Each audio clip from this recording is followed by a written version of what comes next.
Hola a todos, ¿cómo les va? Buenos días, les doy la bienvenida a mi canal de YouTube, en este caso en una nueva clase grabada de la materia Psicología del Desarrollo Evolutivo 2. Como ya saben, mi nombre es Juan Manuel Musante, les doy la bienvenida.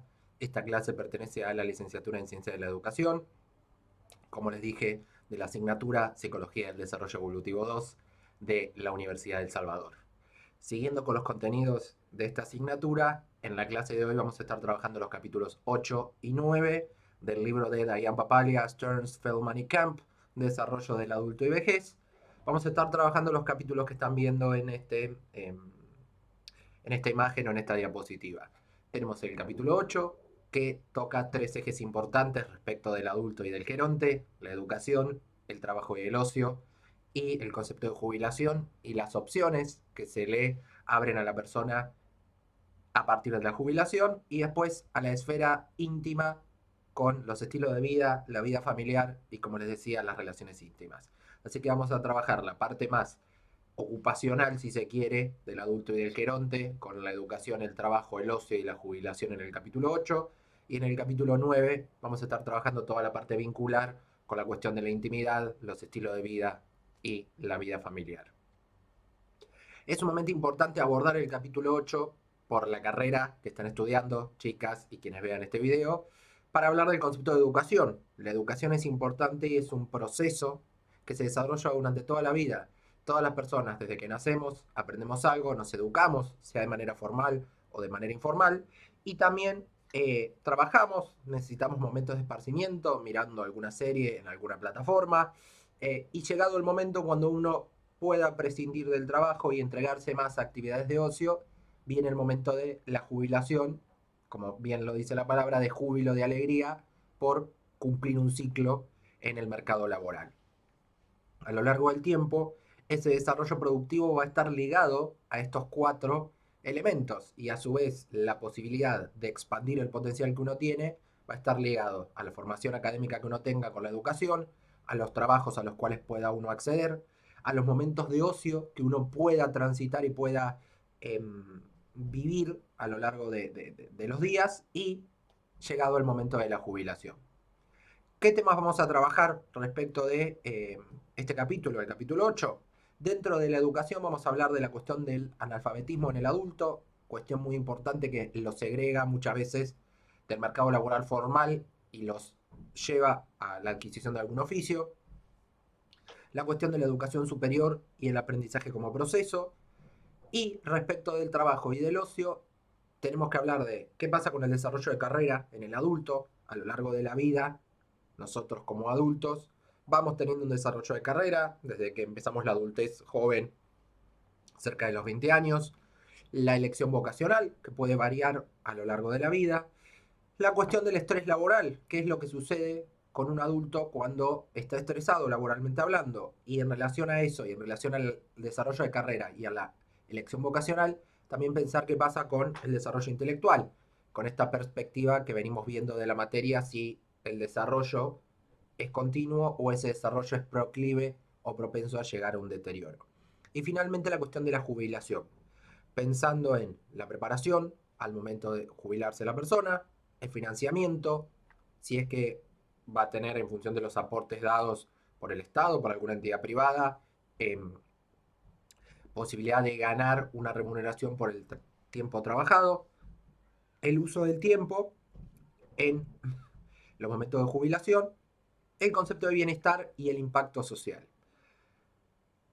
Tomé esa pintura o ese dibujo en realidad de Francisco de Goya que se llama Un aprendo, porque el libro lo toma y hace una descripción del dibujo de Francisco de Goya pensando en qué es lo que pasa con la educación en el adulto y en el geronte. Entonces, todo el tiempo, los adultos, los gerontes, todos nosotros a lo largo de la vida, aprendemos todo el tiempo. El aprendizaje prosigue durante toda la vida, no se limita a primaria, secundaria, terciario, universitario, posgrado, doctorado, postdoctorado. La educación tradicional arranca cuando uno supuestamente termina la escuela, porque ahí se supone que el mercado laboral es como el punto de anclaje donde uno se quiere sostener para poder tener un sueldo, para poder tener un mejor nivel de vida. todo el tiempo el aprendizaje, la educación y el mercado laboral hacen que uno busque desafíos diferentes, que adquiera nuevas competencias y habilidades y uno pueda mejorar la alfabetización. Por eso es como dice Francisco de Goya en su pintura o en su dibujo, aún aprendo. Todo el tiempo incorporamos conocimientos y no importa si uno es adulto joven, adulto mayor, geronte o está cerca más del fin de la vida. Todo lo contrario, hay que entender que todo el tiempo podemos seguir aprendiendo.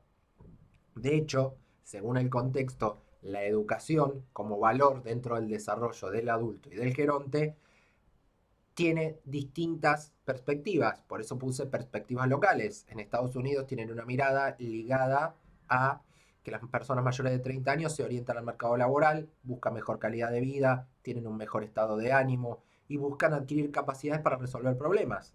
En el caso de Japón y de China, el aprendizaje no tiene que ver con la edad, que en realidad va más por ese lado la perspectiva que hay que tener.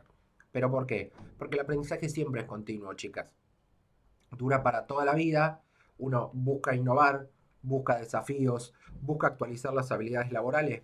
Por eso decimos que la educación es un valor inagotable. Uno todo el tiempo trata de aprender, proseguir incorporando habilidades, competencias, innovación para tratar de ir formándose y siendo parte del mercado laboral.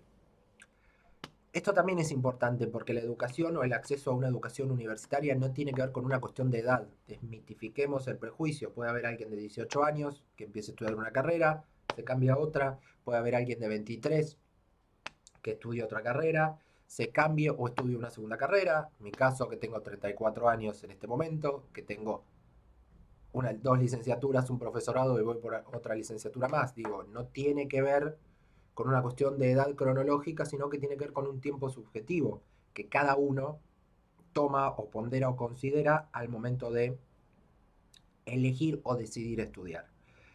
La pregunta que se hace Willis tiene que ver con ¿por qué los adultos maduros estudian? Entonces plantea 5 metas en relación a esa pregunta que responden ese interrogante. Primero, los adultos maduros deciden estudiar para adquirir conocimientos y habilidades, para poder adaptarse al mercado laboral, por un ascenso, una mejora en el desempeño, un crecimiento profesional. En segundo lugar, para lograr nuevas metas. Madres, me ha pasado a tener alumnas de 30 y pico, 40, que tenían sus hijos grandes ya y decidían insertarse en el mercado laboral y estudiaban una tecnicatura en acompañamiento terapéutico. Eso también es importante. ¿Cómo? La formación académica permite el acceso al mercado laboral de personas que por ahí estaban centralizadas en la familia y después deciden acceder a los estudios para poder obtener un trabajo. También el adulto maduro estudia para entender toda la cuestión tecnológica, cultural, el uso de Twitch, Twitter, Facebook, Instagram, plataformas digitales en el caso de eh, que les interese utilizar alguna herramienta de esparcimiento, el uso de la computadora, de internet, de las redes sociales como les dije antes. También es importante estudiar o el adulto maduro decide estudiar para indagar en cómo está envejeciendo, para ver cómo retiene los contenidos, cómo tiene las cogniciones, cómo está desarrollado ese proceso de envejecimiento. Y a su vez, justamente puede ser por una cuestión de retiro, de ocio. No sé, yo tengo una conocida, por ejemplo, que se está por jubilar y estaba estudiando italiano, pues se fue de viaje a Italia. Entonces, automáticamente hay una transición a buscar nuevos intereses que antes por el exceso de trabajo no se podía hacer y ahora lo puede hacer.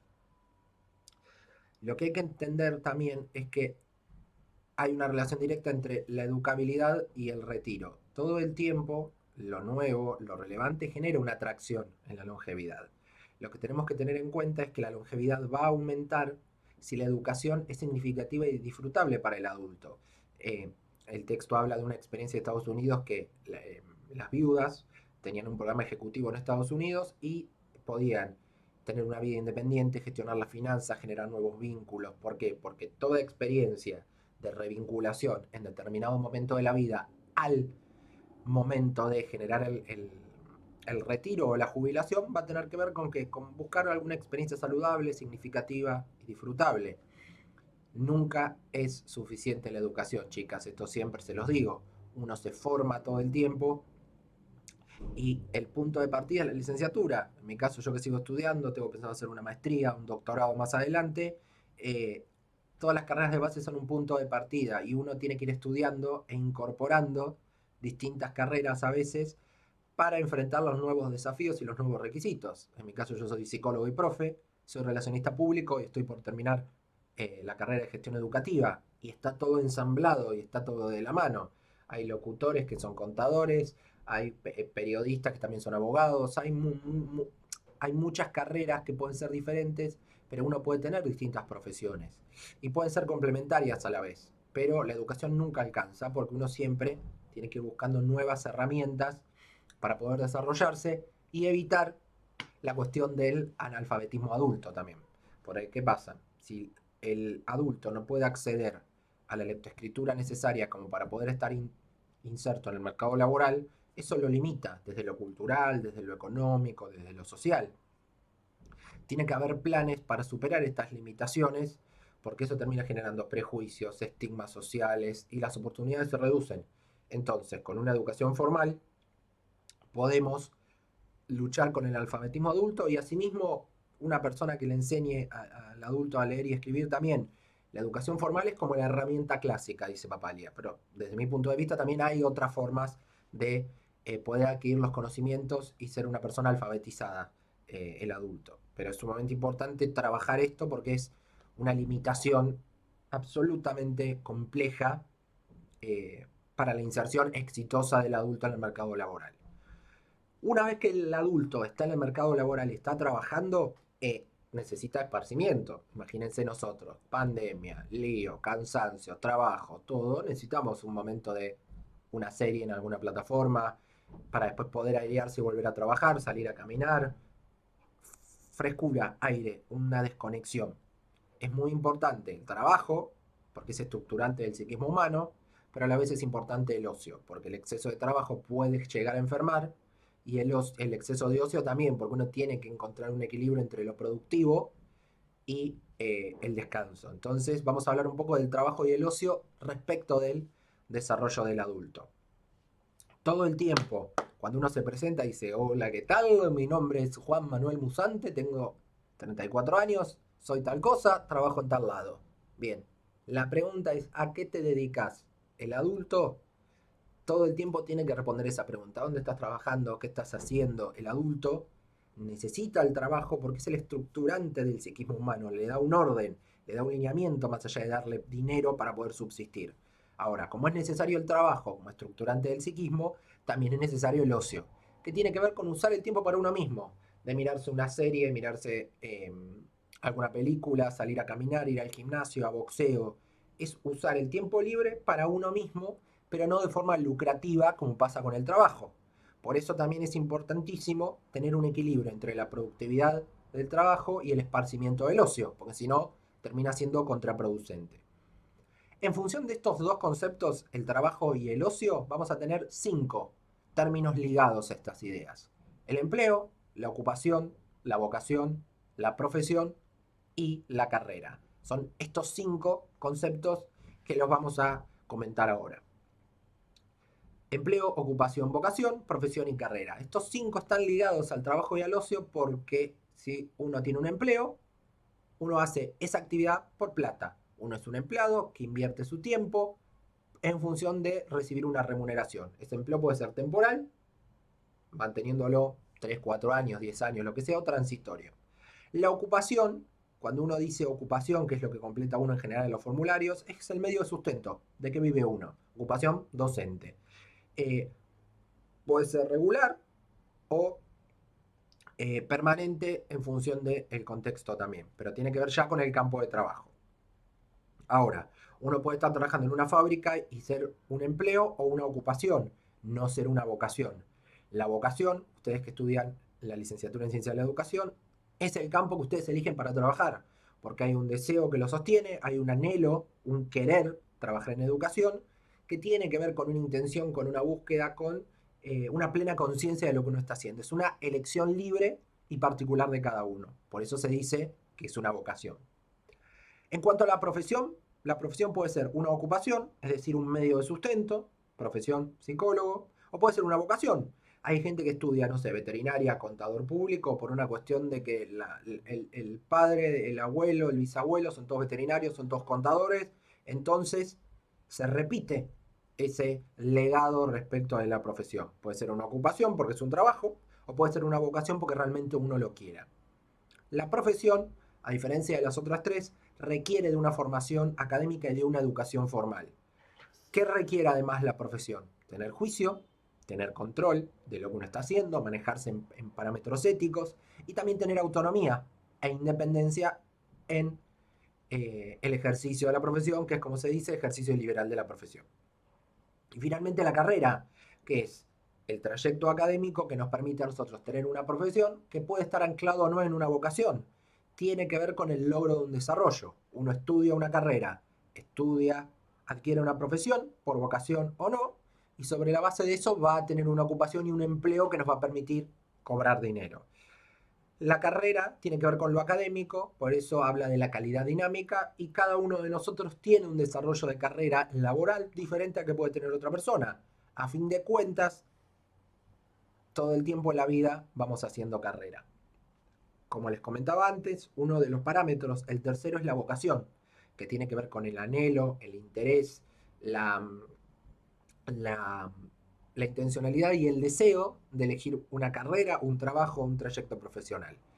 Todo el tiempo, cuando uno elige una carrera y se desarrolla, puede ser vocacional o no. Todo el tiempo decidimos estudiar algo, progresar en algo, buscar estabilidad, pero también adaptarnos a los cambios. ¿Por qué Mumi tiene una elección de carrera diferente a la de Agus, a la de Has, a la mía, a la de Lu, a la de Ani? Todos tenemos, a la de Cande, tenemos elecciones de carreras diferentes. Hay tres miradas conceptuales, según el libro de Papalia, sobre el tema del desarrollo de carrera y la elección vocacional. La de Parsons, la de Holland y la de Donald Sapper. Parsons dice que uno elige la carrera por los rasgos de personalidad que uno tiene, por los logros que uno tuvo en el pasado, por las habilidades que uno tiene, por el potencial. Eso en parte es verdad, no podemos reducir todo a eso, pero a mí que me gusta mucho la comunicación y me gusta mucho analizar las cosas, estudié psicología y relaciones públicas, entonces elegí mis carreras en relación a mi perfil de personalidad, a mis rasgos, a mis competencias, lo mismo para dar clase. Ese potencial puede explotar o no dependiendo del contexto de la realidad de la persona, pero también va a estar marcada por las habilidades blandas que tenga, que son las competencias. Ahí puse algunas de ejemplo. Liderazgo, trabajo en equipo, tolerancia a la frustración. Toda esa órbita está ligada a eh, la cuestión del potencial de la persona.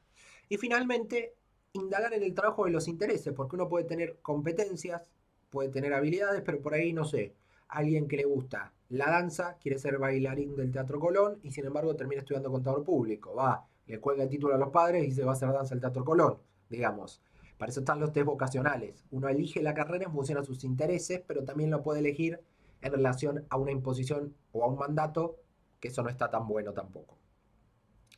Holland habla de los tipos de personalidad y lo liga más que nada a la idea de vocación. Habla de 6 tipos de personalidad, Holland. Investigadora, social, artística, realista, empresarial y convencional. Plantea que cada uno de estos tipos de personalidad se vincula a un tipo determinado de trabajo. Una personalidad investigadora va a trabajar de científico, alguien del orden de lo social, como es mi caso, puede trabajar de relacionista público, de profesor, de lo que sea. Uno busca la satisfacción laboral todo el tiempo. ¿Y qué es lo que plantea Holland? Holland dice que si la personalidad coincide con el trabajo, va a tener mayor satisfacción laboral. Hasta ahí estoy absolutamente de acuerdo. Yo, si trabajo en una línea de montaje, me pego un embole bárbaro. Si me ponen en un laboratorio, también me aburro. Yo que necesito estar con gente, automáticamente, ¿qué es lo que voy a querer hacer? Apoyar mi personalidad al trabajo y viceversa, tratar de buscar esa satisfacción. Sin embargo, las críticas que le podemos hacer a la teoría de Holland eh, es la cuestión de la felicidad. Una persona puede tener los rasgos, puede tener las habilidades, pero lo que está haciendo lo deja de gratificar, lo deja de hacer feliz. Entonces no todo tiene que ver con la personalidad, los rasgos y las técnicas de orientación vocacional. Todo lo contrario, la felicidad es lo que va a determinar un poco la satisfacción laboral. Uno puede estar en un trabajo y no ser más feliz, y tener las habilidades, tener las competencias, tener la personalidad, pero no es feliz y uno decide irse, si tiene la oportunidad de hacerlo, claro. Otras cosas que no pondera son el contexto, el ambiente laboral. Uno puede trabajar mejor en un lugar donde lo tratan bien y peor en un lugar donde lo tratan mal. Ponderar la cuestión de las oportunidades educativas también, esto del desarrollo profesional y de seguir estudiando, de estudiar una maestría, un doctorado, lo que sea.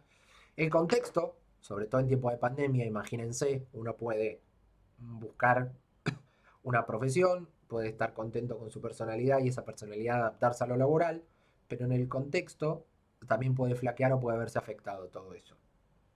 Todo el tiempo tenemos que considerar que hay un factor que incide directamente en la satisfacción laboral, que es la identidad vocacional, a fin de cuentas. ¿Qué es la identidad vocacional? Es cuán claro y cuán estables tengo yo mis metas, mis intereses, mi personalidad y mis talentos o mis competencias. Todo lo que yo tenga en cuanto a mi identidad vocacional y a lo que yo quiero hacer en la vida es lo que va a determinar o va a influenciar mi toma de decisiones al momento de trabajar. A diferencia de Parsons y de Holland, Donald Super toma 8 etapas de exploración y desarrollo de carrera. Toma 8 etapas a tener en cuenta, que van de la pubertad a la adultez y tiene que ver con desarrollarse la persona a nivel carrera y el autoconcepto madura, va a ir madurando la persona, se supone, con el paso del tiempo. Lo que ya les digo que voy a criticar de Donald Supper es que no es tan lineal este proceso, es más evolutivo, como lo dice el nombre de la materia, pero sin embargo no pasa tan lineal. Estos 8 momentos o estas 8 etapas de exploración y desarrollo de carrera son las que están viendo ahí. Cristalización, especificación, implementación, establecimiento, consolidación, mantenimiento, desaceleración y retiro, que son las que vamos a ver ahora. La cristalización arranca en la adolescencia. Todo el tiempo el adolescente está confundido, está formando su identidad, empieza a pensar qué estudiar. A mí a los 16 ya me preguntaban, Juan Manuel, ¿en la escuela qué vas a estudiar? Psicología. Y me miraban con cara de, qué raro. Bien, puede pasar. A otros lo miraban y decían ingeniería electrónica, ahora wow. Otros decían derecho y tenían otra reacción. Todo el tiempo el adolescente en ese proceso de cristalización, de desarrollo de carrera, está en una búsqueda personal. Después pasa a la especificación, que es cuando el adolescente empieza de a poquito a aprender ocupaciones y empieza a ver lo que pasa en el mundo del trabajo. Una vez que adquiere los conocimientos, cerca de los 20 años, empieza a implementar eso. ¿Por qué? Porque se supone que el adolescente, ya hecho adulto joven, va a empezar a agarrar los primeros trabajos, que puede ser en un call center, que es como el trabajo típico, en algún kiosco o en algún mercado o comercio. Empiezan los primeros empleos y los trabajos profesionales. ¿Qué es lo que pasa ahí? Eh, el adolescente empieza a plantear una elección y una definición de carrera al momento de ingresar al mercado laboral. En la cuarta etapa arranca el establecimiento. El establecimiento comienza alrededor de los 25 años porque la persona ya se compromete con una profesión y con una carrera. Empieza a buscar avanzar en el mercado laboral acorde a lo que estudió. El trabajo empieza a formar parte del famoso a qué te dedicas, empieza a formar parte del autoconcepto. Por eso se llama establecimiento. En quinto lugar tenemos la consolidación, que yo estaría ahí a mitad de los 30. ¿Qué es lo que pasa en la consolidación?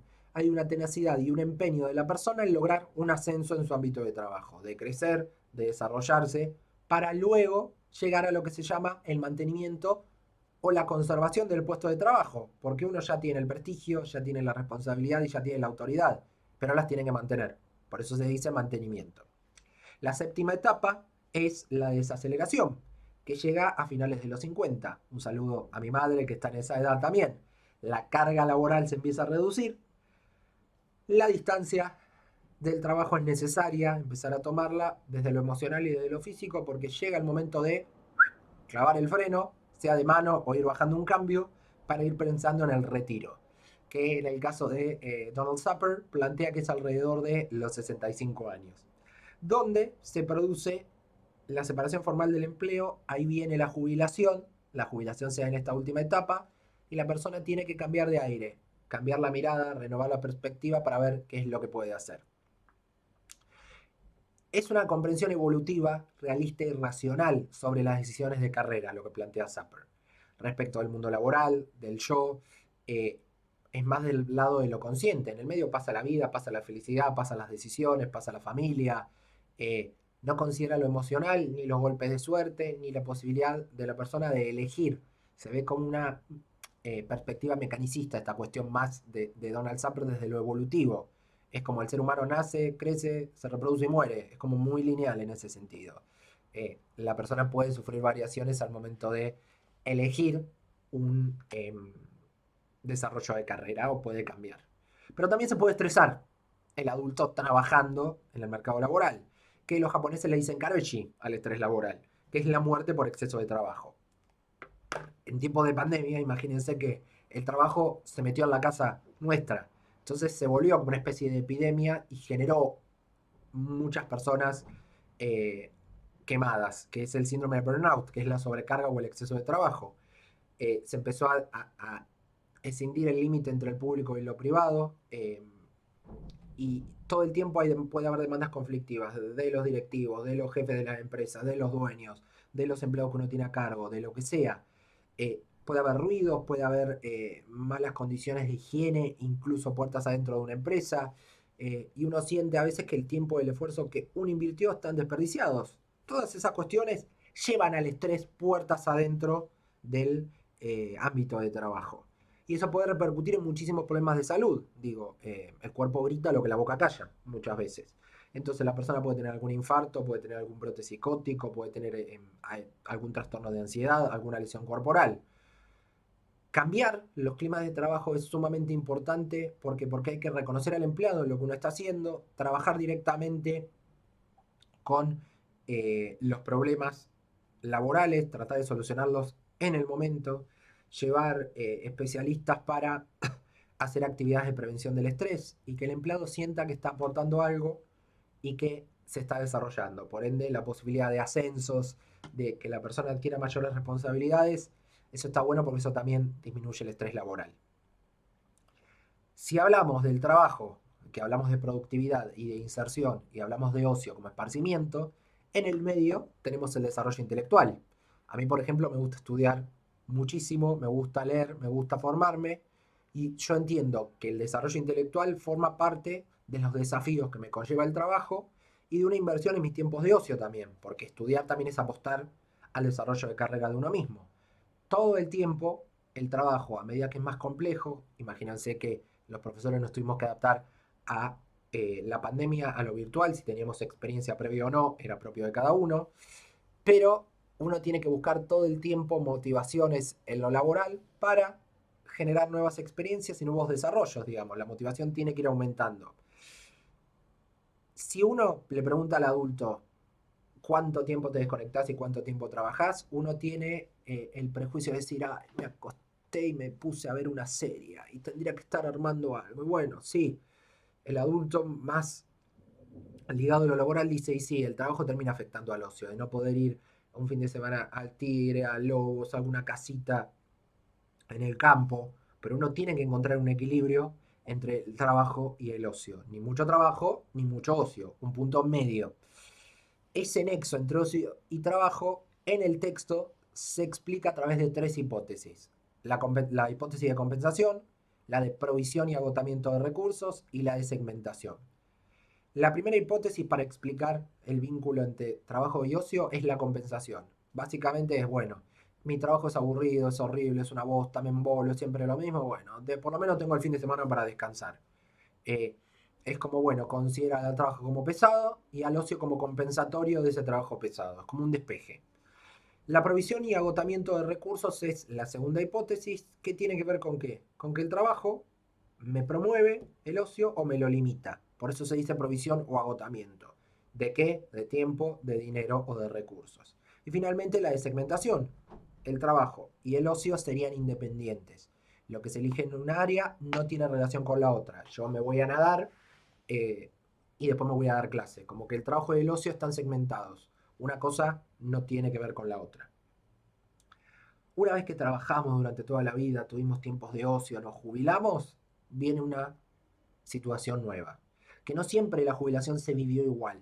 En el siglo XVIII y en el XIX, los ancianos eran valorados por la sabiduría y era raro que los ancianos se apartaran del mercado laboral, por lo que sabían, por la experiencia y demás. Se metieron los sindicatos a finales del siglo XIX y ahí cambió la mirada del mundo laboral. Y sobre todo de los adultos mayores, porque la jubilación pasa a ser obligatoria. Se empiezan a desplazar a los adultos mayores por considerarlos costosos, lentos y no tener esta productividad que estimula el capitalismo. La jubilación viene de la palabra júbilo, que significa alegría.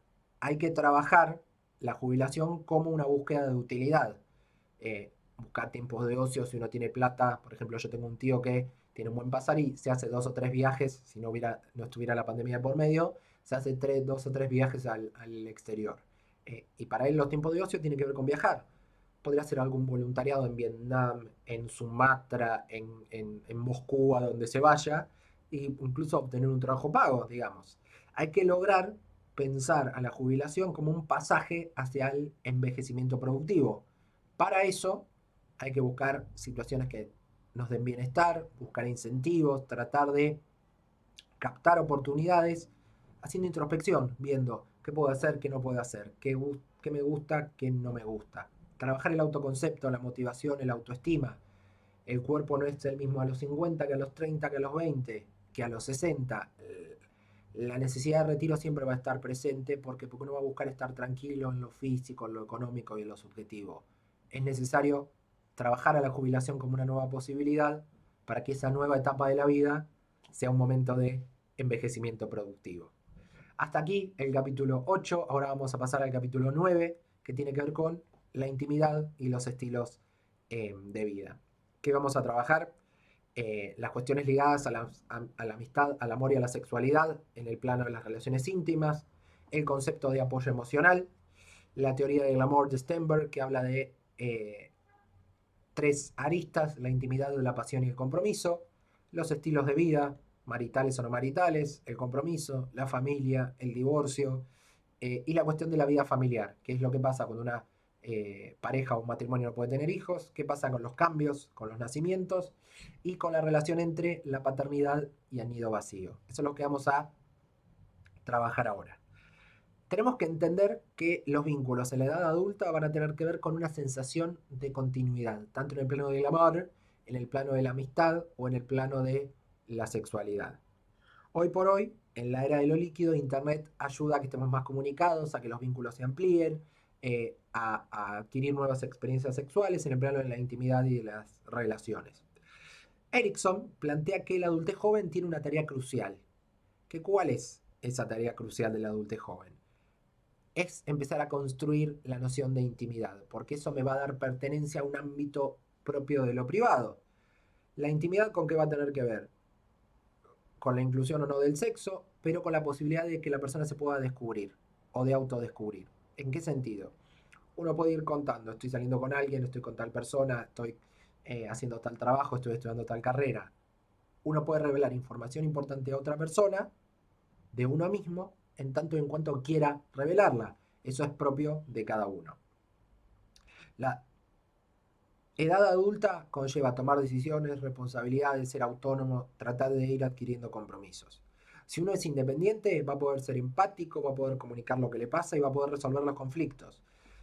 ¿Por qué? Porque a fin de cuentas la adultez tiene que ver con tomar decisiones, sea un vínculo heterosexual, homosexual, el casamiento, los hijos, los viajes, determinada elección laboral. Todo el tiempo en la adultez tomamos decisiones. Pero en la adultez más avanzada o en los adultos mayores se plantea la teoría de la selectividad socioemocional de Carstensen. ¿Qué dice Carstensen en su teoría de la selectividad socioemocional? Básicamente plantea que el anciano, como tiene poco tiempo, lo invierte o trata de invertirlo en con quién quiere pasar el tiempo. Es eh, más selectivo o más exclusivo respecto de las personas con las cuales quiere pasar su tiempo.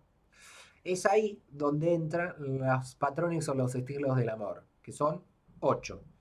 Cuando una persona vive sin amor, no hay ni intimidad, ni pasión, ni compromiso. cuando hay agrado y la intimidad es el único componente, también hay apoyo emocional, cercanía, adhesión y calidez. El enamoramiento, que de estos tres componentes, intimidad, pasión y compromiso, en el enamoramiento la pasión es el único componente que está. El amor vacío, que es el compromiso, como única arista presente de estas tres. El amor romántico, que es cuando hay intimidad y pasión pero no hay compromiso. El amor de compañía, cuando hay intimidad y compromiso pero no hay pasión. El amor fatuo, que es cuando hay pasión y compromiso pero sin intimidad. Y el amor consumado sería el amor completo, que es cuando hay intimidad, pasión y compromiso. Es el más difícil de alcanzar porque tiene que ver con una cuestión más absoluta respecto de el estilo del amor. El amor consumado tiene que ver con el amor completo. En los ejemplos anteriores, como vimos, intimidad, pasión y compromiso puede haber alguno de los tres, uno o dos de los tres. En el amor consumado están los tres componentes.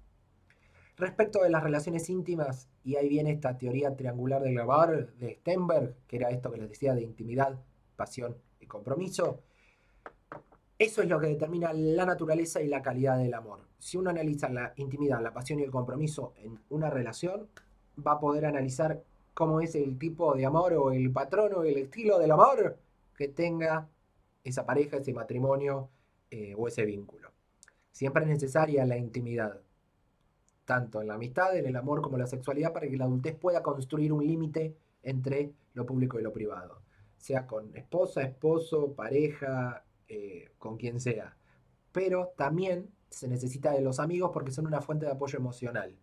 Eh, los amigos pasa, por ejemplo, mucho con mi abuela, que mi abuela tiene 90 años, eh, y muchos de los amigos de la escuela fallecieron, y sin embargo habla mucho con los que están vivos, y ella se pone a recordar a Pancho, mi hermano, mi amigo, eh, era un compañero de colegio con el que se recibió de maestra de grado hace casi 70 años, entonces 72.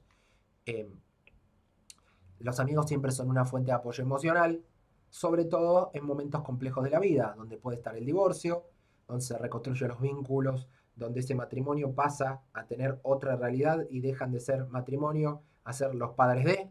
Entonces va a haber una mayor independencia, hay nuevas expectativas de formar otra pareja, otro matrimonio, de estar con los hijos, con los nietos, hay nuevos vínculos y nuevas relaciones, de poder convivir, de disfrutar la soltería, de establecer relaciones homosexuales. Eh, todo el tiempo está en juego el estilo de vida de cada uno. Eso es propio de cada uno y cada uno lo elige. Ahora, volviendo a lo que les decía antes, en esta teoría del triangular del amor de Stenberg, habla de intimidad, pasión y hace foco en el compromiso. Todo el tiempo tiene que haber un compromiso entre las partes. A fin de cuentas, hay muchos cambios a nivel familiar, sobre todo en los adultos y los adultos mayores. Padres del mismo sexo, hogares monoparentales, de una madre que cría a sus hijos sola, un padre que cría a sus hijos solo, los abuelos que crían a sus nietos. Es clave también entender que las nuevas familias están presentes y es necesario también poder incluirlas, porque uno tiene que tener la mente abierta para poder trabajar con determinados estilos de familia o con diferentes tipos de familia. Puede pasar la situación de la infertilidad, la adopción puede darse como una posibilidad en el caso de no poder procrear de forma natural, y hay que entender dos conceptos claves también. La paternidad y el nido vacío. La paternidad como tal es una experiencia de desarrollo que invita a la persona a adquirir un nuevo rol, el rol de ser padre, ser madre, y uno se va a desarrollar en una arista nueva. Como a su vez la paternidad se desarrolla, los hijos también se van, como diría un actor que lo escuché una vez, a los hijos raíces y alas, y puede suceder el nido vacío, que puede ser liberador para las mujeres y puede ser difícil para los padres. Entonces, hay que ver cómo se va sobrellevando ese nido vacío en relación a la experiencia que cada persona en su matrimonio como padres transitó respecto de la paternidad o la maternidad respectivamente. Hasta acá la clase grabada del día de hoy. La próxima clase ya nos vamos a ver en vivo y vamos a hacer una revisión del libro de Papalia de los capítulos 1 al 9 de lo que estuvimos trabajando, tanto en el formato sincrónico como en las clases grabadas. ¿Y qué vamos a hacer? Vamos a hacer un repaso lúdico. Vamos a hacer un juego de preguntas y respuestas, que es el Jeopardy, para poder recapitular y hacer un repaso de todos los contenidos vistos previo al parcial que va a ser la semana que viene, no, porque es la revisión de contenidos, sino que va a ser enviado la otra semana. Para cerrar, voy a tomar una frase de Ingmar Bergman, que es un guionista y un director de cine y teatro sueco, que habla un poco del envejecimiento. ¿Y qué dice? Dice, envejecer es como escalar una gran montaña. Mientras se sube, las fuerzas disminuyen. Pero la mirada es más libre, la vista más amplia y serena. Todo el tiempo uno va buscando un desarrollo de carrera, una elección vocacional, uno va escalando. Cuando uno llega a la cima, lo primero que uno quiere hacer es disfrutar del paisaje y quiere descansar. Hasta acá la clase grabada del día de hoy. Espero haber sido claro y funcional a los intereses de ustedes. Desde ya les agradezco muchísimo haberse tomado el tiempo de ver este video. Chicas, nos vemos la semana que viene. El resto nos veremos en el próximo video. Será hasta próximo encuentro. Desde ya, muchísimas gracias.